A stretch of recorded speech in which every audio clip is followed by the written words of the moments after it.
Hello friends, welcome to Rishi medical education. आप सभी का ऋषि मेडिकल एजुकेशन पे एक बार फिर से स्वागत है। आप मेरे वीडियो को पूरी देखें, बीच में स्किप ना करें और लास्ट तक मेरे वीडियो में बने रहना। तो आज अपन बात करेंगे एमनियोटिक फ्लूइड के एबनॉर्मलिटीज़ के बारे में और फंक्शंस ऑफ एमनियोटिक फ्लूइड।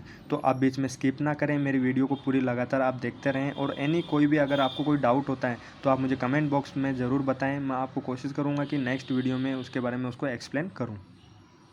आज अपन मेनली बात करेंगे abnormal colours of amniotic fluid और functions of amniotic fluid. Abnormal के बाद बात करें कि जो एमनियोटिक फ्लूइड का जो कलर जो होता है वो होता है क्लियर, मतलब क्लियरलेस होता है, ट्रांसपेरेंट होता है। उसके बाद हम बात करते हैं कि अगर एमनियोटिक फ्लूइड का अगर वहाँ पे एम्ब्रियोनिक लाइफ के अंदर अगर ग्रीन कलर वहाँ पे देखने को मिलता है तो वो इंडिकेट करता है इसको मिकोनियम को। और अगर मिकोनियम जो होता है वो फर्स्ट स्टूल पास आउट होता है ड्यूरिंग एम्ब्रियोनिक लाइफ के अंदर। मेनली बात करें कि जो ग्रीन कलर जो होता है वो कॉमनली मिकोनियम की वजह से होता है। और रेयरली मतलब कि बात करें कि जो पोस्ट टर्म होता है, जो बच्चे जो होते हैं 9 मंथ के बाद में अगर वहाँ पे डिलीवर होते हैं तो उसके अंदर भी ग्रीन कलर देखने को मिलता है। और फीटल डिस्ट्रेस है, अगर बच्चे की जो अगर वहाँ पे फीटल हार्ट रेट जो होती है वो 110 से लेके 160 तक नॉर्मल होती है। अगर 160 बीपीएम से अगर अबव चली जाती है, मतलब कि 160 से बीपीएम से अगर अपर चली जाती है तो उसको अपन कंडीशन क्या बोलेंगे, अपन फीटल डिस्ट्रेस है। मेनली बात करें कि दूसरा आता है रेड कलर। अगर रेड कलर जो होता है वो इंडिकेट करता है हेमरेज को, मतलब इंट्रा यूट्राइन जो लाइफ जो होती है उस टाइम पे अगर वहाँ पे कोई भी वहाँ पे रप्चर या फिर जो वेसल्स जो होते हैं अगर रप्चर हो रहे हैं या कोई लेयर वहाँ पे रप्चर हो गई है जिसके वजह से वहाँ पे रेड कलर देखने को मिलता है। उसके बाद में आता है ब्राउन कलर। जो ब्राउन कलर जो होता है उसको टबैको वाला जो जूस होता है सेम एज उसके जैसे दिखता है, जो अपन इंडिकेट करता है इंट्रा यूट्राइन डेथ, मतलब कि यूट्राइन कैविटी के अंदर वहाँ पे जो फिटस जो एम्ब्रियो जो होता है वो वहाँ पे डेवलप हो रहा है तो उसकी क्या होती है, वहाँ पे डेथ हो जाती है, मतलब अबॉर्शन वाली कंडीशन देखने को मिलती है। फिर आता है गोल्डन कलर। गोल्डन कलर जो होता है उसके अंदर मेनली अपने को आरएच डिसऑर्डर देखने को मिलता है। आरएच डिसऑर्डर का मतलब होता है कि जो भी वहाँ पे 12th जो क्लोटिंग फैक्टर जो होता है उनकी एबनॉर्मलिटीज़ के वजह से जो भी एबनॉर्मलिटी होती है उसको अपन क्या बोलते हैं, गोल्डन कलर वहाँ पे एमनियोटिक फ्लूइड देखने को मिलता है। उसके बाद में आता है सैफ्रॉन। सैफ्रॉन जो होता है वो मेनली इंडिकेट करता है किसको, पोस्टम को।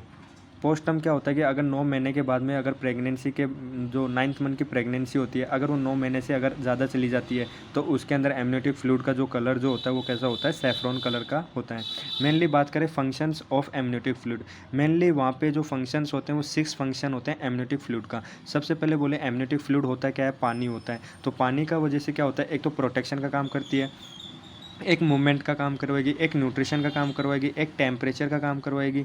मतलब कि बात करें जो एमनियोटिक फ्लूइड जो होता है उसका मेनली रोल होता है एक तो प्रोटेक्शन, जो फिटस जो होता है उसको प्रोटेक्शन करवाएगी किसे, एक्सटर्नल सोर्स से, मतलब कि शॉक एब्जॉर्बर। जैसे कि बात करें कि ये फिटस है, फिटस के अंदर अगर यहाँ पे कोई बाहर का कोई वहाँ पे एक्सटर्नल सोर्स लग रहा है तो बच्चे के ऊपर डायरेक्ट नहीं लगता, वो एक तरह से क्या हो जाता है, डाइवर्ज हो जाता है, एक तरह से डाइवर्ज हो जाता है ताकि बच्चा जो होता है उसके ऊपर कोई वहाँ पे इफ़ेक्ट ना पड़े। फिर आता है मूवमेंट। अगर वहाँ पे पानी ज़्यादा रहेगा, मेरे साथ बोलो कि अगर वहाँ पे ज़्यादा पानी तो ज़्यादा मूवमेंट है। जैसे कि अपन बात करें स्विमिंग पूल का एक बेस्ट एग्जांपल है। अगर स्विमिंग पूल के अंदर अपन कभी भी जाते हैं तो उसके अंदर क्या होता है कि अपन एक तरह से उसके अंदर जाते नहीं, अपना बॉडी का जो होता है वो मूवमेंट होता रहता है। वैसे ही सेम है तो फिटस के अंदर भी होता है कि जो एमनियोटिक फ्लूइड जो होता है वो क्या करता है, फिटल मूवमेंट करवाते हैं। अब जो फिटल मूवमेंट जो होता है वो रिस्पॉन्सिबल होता है किसके लिए, प्रेजेंटेशन के लिए, ताकि जो बच्चा जो होता है वो उसके 9th मंथ की प्रेगनेंसी जो होती है उस टाइम पे जो बच्चा जो होता है वो अपना आपको क्या करता है वहाँ पे प्रेजेंट कर लेता है।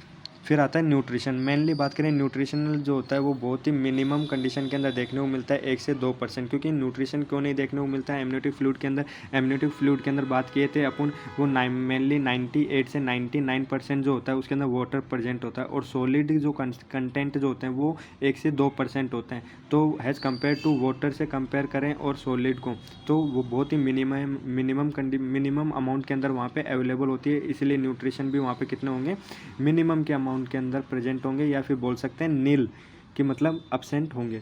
फिर टेम्परेचर, अपने बॉडी के अंदर की जो भी फ्लूइड होती है वो एक तरह से अपना होम्योस्टेटिस का काम करती है। होम्योस्टेटिस का मतलब होती है इंटरनल और आउटर जो टेम्परेचर जो होता है बॉडी का उसको अपने को मेंटेन रखती है। सेम एज की टेम्परेचर जो होता है वो भी अपना क्या करता है, टेम्परेचर को मेंटेन रखता है। उसके बाद में आता है कि जो एमनियोटिक फ्लूइड जो होता है वो एक तरह से लेबर के अंदर भी अपने को वहाँ पे क्या करता है, हेल्पफुल होता है। मतलब हेल्पफुल कैसे होता है कि जो बच्चे का जो वहाँ पे जो एमनियोटिक फ्लूइड होता है वो लेबर के टाइम पे क्या होता है, कुछ फ्लश आउट हो जाता है। मतलब जो पानी वाली जो थैली होती है, जिसको हिंदी में अपन ऐसे बोलते हैं कि कॉमन लैंग्वेज के अंदर पानी की थैली फट गई, जो पानी की थैली जो होती है मतलब एमनियोटिक फ्लूइड सैक जो होता है वो वहाँ पे रप्चर हो जाता है, जिसकी वजह से रप्चर होते ही क्या होता है कि जो भी वहाँ पे ब्लड जो होता है या फिर जो एमनियोटिक फ्लूइड जो होता है वो वहाँ से फ्लश होता है, जिसकी वजह से जो होता है उसका जो ट्रैक जो होता है वो वॉश हो जाता है। और PGE2 जो होता है, ये हार्मोन होता है प्रोस्टोग्लैंडिन E2, वो एक तरह से कॉन्ट्रैक्शन जो मायोमेट्रियम जब का कॉन्ट्रैक्शन जो करवाती है वो हेल्पफुल होती है किसके लिए, लेबर के टाइम पे, ताकि बच्चा जो होता है वो इजीली वहाँ पे डिलीवर हो सके।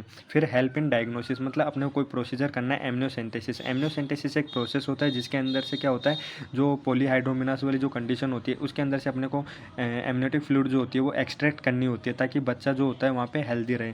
फिटल वेलबिंग के अंदर अपने को देखना होता है कि जो बच्चा जो होता है उसके लंग्स मैच्योर हुए हैं कि नहीं। मैच्योर हुए हैं तो उसके अंदर अपने को कैसे पता चलेगा कि जो सर्फेक्टेंट प्रेजेंट होते हैं लंग्स के ऊपर, मेनली बात करें कि फोस्फोपेप्टिडाइल ग्लिसरॉल, जो सर्फेक्टेंट जो होता है फोस्फोपेप्टिडाइल ग्लिसरॉल ये वहाँ पे प्रेजेंट होता है।